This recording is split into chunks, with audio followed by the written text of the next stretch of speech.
O exemplo do cumprimento do tempo rigoroso fica já o elogio antecipado, não me desiluda. Cumprirei. Muito obrigado, Sr. Presidente. Cumprimentos às senhoras e senhores deputados, cumprimentos ao Sr. Ministro e ao Sr. Secretário de Estado.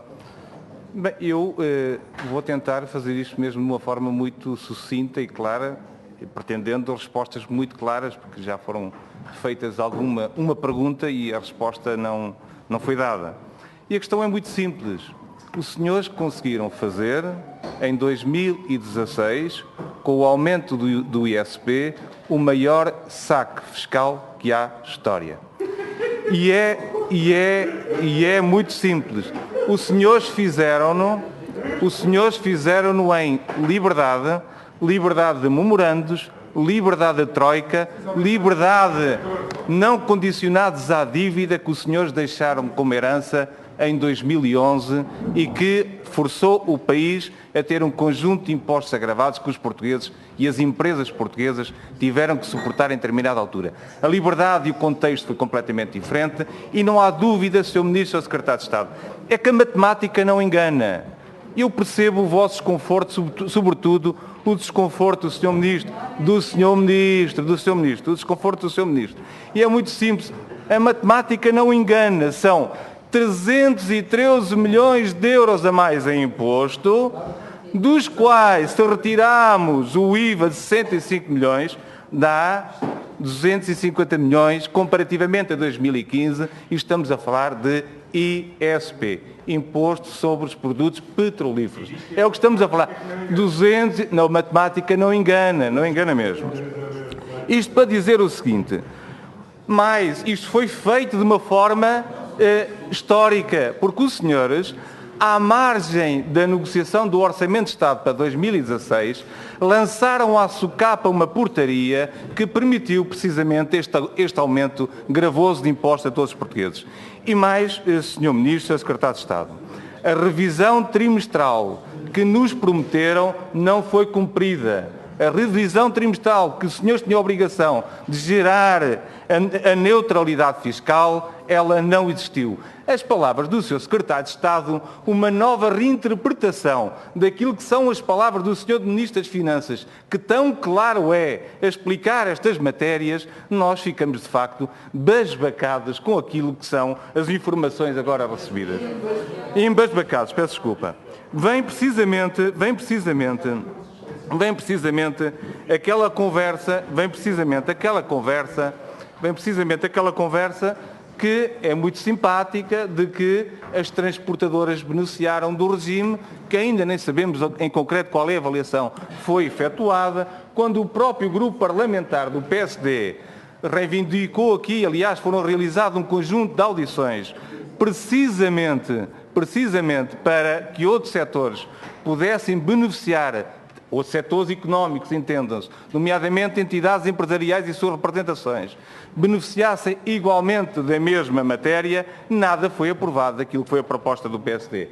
Aliás, posso dizer mesmo que o próprio um dos parceiros da coligação, o Partido Comunista, nem sequer participou nessas audições.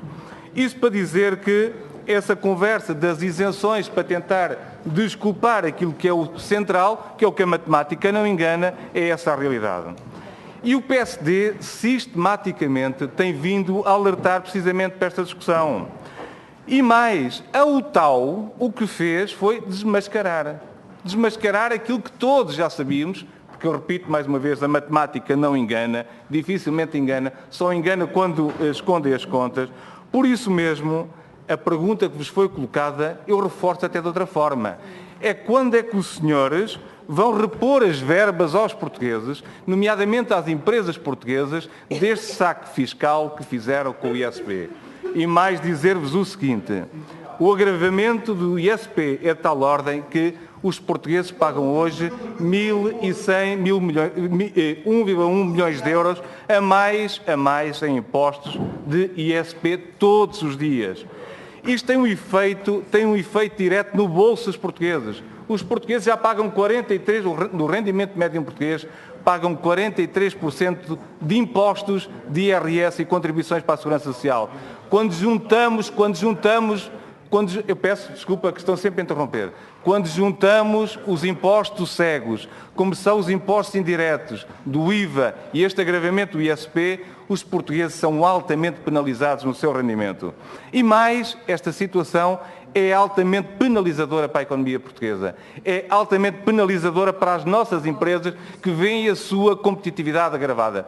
Talvez não tanto um setor que foi beneficiado, mas genericamente a economia portuguesa foi altamente prejudicada. Portanto, aquilo que é, ou que deveria ser, a palavra honrada deste Governo nunca é honrada, nunca é cumprida. Essa é uma realidade. Os senhores ainda tentaram inverter a situação com uma portaria que penaliza claramente os portugueses. O que é certo e o que nós sabemos é que o Governo tem violado sistematicamente aquilo que era o compromisso e as palavras do Sr. Ministro das Finanças desta neutralidade fiscal de que se falava.